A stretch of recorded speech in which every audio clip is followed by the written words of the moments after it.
I would like to thank the International Commission for Human Rights and Religious Freedom for organizing this event, and of course the George Washington University for hosting us. And as I speak on behalf of the Yazidi community, I would also like to state my solidarity with the other communities that are represented here today. I will talk today about the Yazidi genocide committed by the Islamic State, justice and accountability, recovery, and the needs of the displaced. I'm Yazidi myself. I'm not a survivor of this genocide, but I have many relatives of my family that are still missing. Many are killed, and few only survived. As Yazidis, we heard about the advance of the Islamic State into Mosul in June 2014. Many of our people were afraid because we knew what the Islamic State was capable of doing, and especially to people like us, Yazidis. Our people are not Muslim or Christian.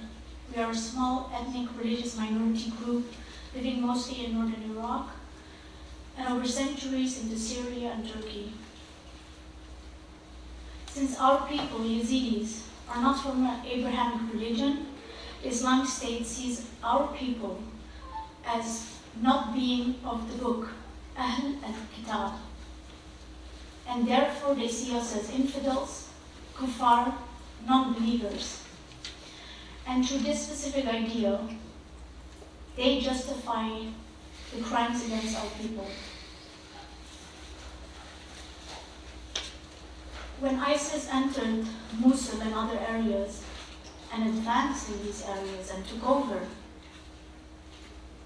they gave some communities the option to pay a tax to remain in the ISIS-controlled areas or to leave.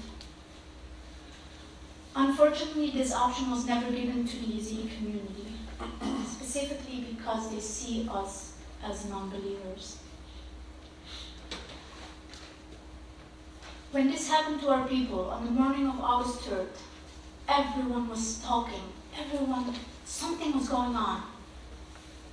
And everyone in the diaspora knew that this was a genocide, and even our people in the country as well. Our people were always oppressed in the Middle East, always being called devil worshippers. People don't eat our food. This was definitely the 74th genocide against our people. We knew it was a genocide also because the Islamic State made it clear that they singled out Yazidis for eradication, while others under certain circumstances and conditions were considered worthy of living. I want to refer to one of the ISIS magazines. So the Islamic State was very open and public about their ideology and their ideas. In the Dabiq, in number 4, there's an article called The Revival of Slavery, and they literally in the first couple of sentences say this. Upon conquering the region of Sinjar in Wilayat Nainawa, the Islamic State faced a population of Yazidis, a pagan minority existent for ages in regions of Iraq and Sham. Their continual existence to this day is a matter that Muslims should question, as they will be asked about this on Judgment Day. Aside from that, this article also talks about the justification of having females as sex slaves. But the first couple of sentences, aside from the rest of what's in there, shows very clearly how they think about the Yazidi community. So on the 3rd of August in 2014, the Islamic State came, started killing the men and killing older women.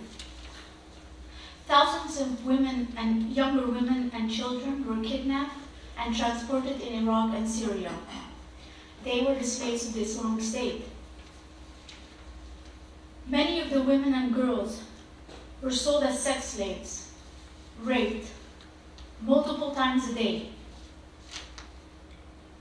They had to convert to Islam and recite the Quran multiple times a day. Yazidi children were brainwashed and trained to become the cubs of the Islamic State. Hundreds of thousands of Yazidis were able to flee. They were heading towards the mountains. For days without food or water, while the Islamic State was advancing towards the mountain, we knew we had to do something. The Yazidis in the diaspora cried for help. We advocated for immediate relief of our people who were stranded up the mountains, who were captured in the villages. And finally, the US answered our cries for help, and President Obama announced the airstrikes against the Islamic State. Finally, with the help of the YPG from Syria, Yazidis were able to open a corridor, and Yazidis were able to go off of the mountain. I can talk days and days about the horrors of what our survivors have seen, and you can't believe and imagine that these things happen in the 21st century. Unfortunately, the Yazidi genocide was not the only genocide in the 21st century. Many other communities have suffered immensely. Although we have, after the Second World War, we said never again, never again. Unfortunately, these things do happen.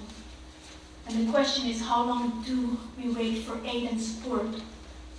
And how long do we wait before we prevent genocide? We now know that the Islamic State is militarily defeated, but unfortunately the ideology lives forth. What I mean with that is the root causes that created this genocide were always there. The hatred against our people, the inequality that was happening on the ground, people not eating our food because we are Yazidi. People grow up with a story at home that is not the truth. The supporters of the Islamic State really believed in the ideology of the Islamic State and what they are spreading.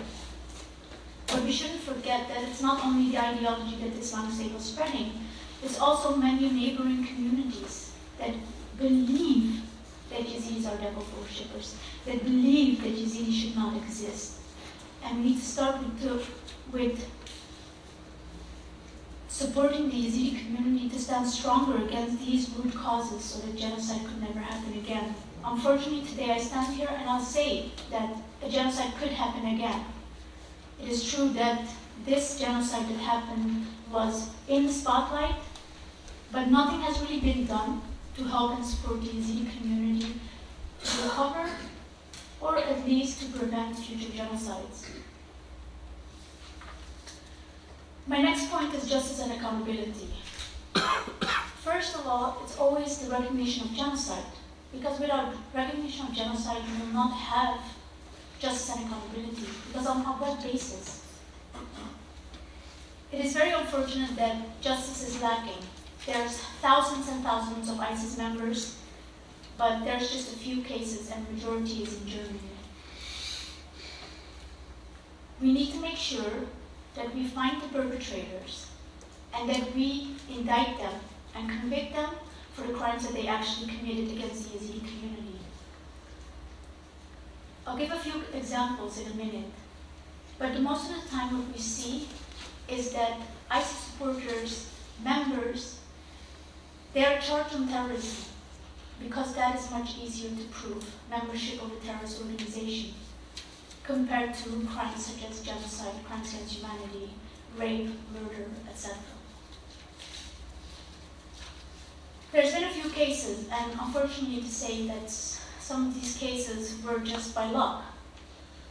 The case of Jennifer Weinisch, who was convicted in Germany. She thought she was talking to a fellow ISIS member, but unfortunately for her, she was speaking with an undercover FBI agent and basically telling her whole story. She was eventually charged for actual crimes that she committed against a little Yazidi girl and her mother. The Yazidi girl was put on the windowsill and she died of the heat and thirst. Another case is Umayma Abdi. She came back to Germany and lived her life as if nothing happened. Luckily, a journalist found her phone in Syria. And come to know, much information is on that phone about Umayma and her life in Syria. Umayma was eventually convicted as well, but again, it was by luck. Since we're in the US, I think it might be good to talk about the case of Samantha al-Hassani. Our organization does a lot of work on justice and accountability. We do crime scene analysis, we try to see which perpetrators committed what crimes, and where were our Yazidi survivors brought, and what was done to them. Samantha al-Hassani and her husband went and traveled to Syria. In Syria, they bought a couple of Yazidi slaves. We really advocated for the Justice Department in the United States to charge her with core international crimes, including enslavement and contributing to genocide. But instead, they only charged her with terrorism charges. Her crimes regarding the enslavement were never legally brought forward. The reasoning behind it, I'm sure you can find it online. Our organization brought out a memo about this specific case. It is very disappointing for a surviving community to see that justice is not being served in the way we want it. A person who buys slaves is a criminal, and it should never be accepted that one can say, I was a nice slave owner, a benevolent slave owner. It's infuriating for the Yazidi community to see that that criminals are getting away with what they've done. We're now 9 years further, and with over 200,000 Yazidis still displaced, living in tents, while the Iraqi government, Iraq has a budget of $153 billion this year, 2023, and not a single percentage goes to the Yazidi community to rebuild their homeland and still can't go home. We've been calling for 1% of $153 billion. That's what you can see on the screen. I'm sorry. You can see on the screen. Oh. I would like to show a video, but I can't find the screen. We asked the Iraqi government for 1% so that people can rebuild their home and they can go back home. Unfortunately, it is very slow and we're not really getting an answer to do so. We learned from other genocides, previous genocides, that if there's no trauma treatment, the next generation will be affected, and then the next generation after. While so many of our people are displaced, it is common to see many commit suicide. They have no hope anymore for living in Iraq or any changes after 9 years of displacement. They're hopeful that their lost ones will be found, but it's been 9 years and many might be dead. With over 2,600 women and children still missing, people are losing hope. But sometimes a trickle is being rescued from the Al-Hol camp in Syria.